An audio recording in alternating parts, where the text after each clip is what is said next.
Hello guys, আসসালামু আলাইকুম। আশা করি আপনারা সবাই ভালো আছেন, সুস্থ আছেন, সুন্দর আছেন। আমি আবার আপনাদের মাঝে উপস্থিত হয়েছি ছোট্ট একটা গল্প করার জন্য। তা যদি ভালো লেগে থাকে সাবস্ক্রাইব করে বেল বাটন টিপে দিন, বেশি বেশি শেয়ার করুন।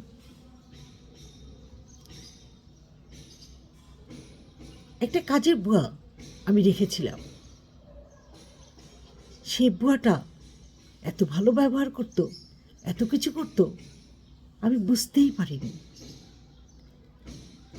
রান্না বান্না সব করতো, কিন্তু আমার একটা নিয়ম ছিল, রান্নাঘরে চুপচাপ বসে থাকা। সে উসখুস করত, কিছুতেই স্বস্তির পেত না। রান্না হয়ে গেলে রান্নার টেবিলে চলে আসতো, তারপর আমি বাথরুম যেতাম।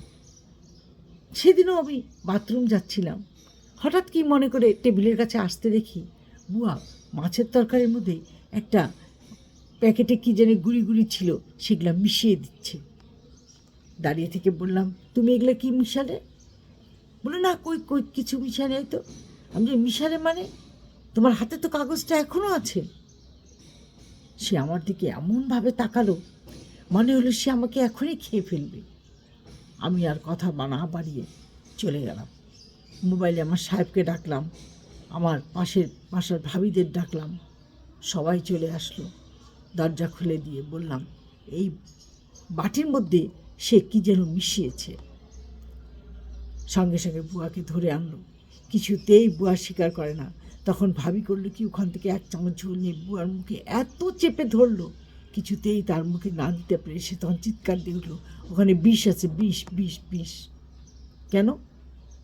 বলছে, ম্যাডামকে খাওয়ায় মেরে ফেলতাম। কেন মারতে? ম্যাডাম কি করেছে?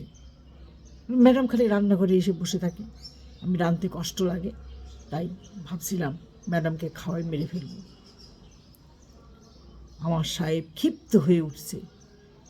পরে পুলিশ ডেকে পুলিশের হাতে তাকে ধরিয়ে দেয়।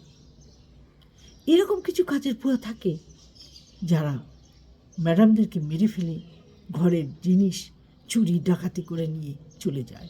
তাই বলছি, কাজের বুয়াদের থেকে সাবধান। অচেনা কাজের বুয়া রাখবেন না।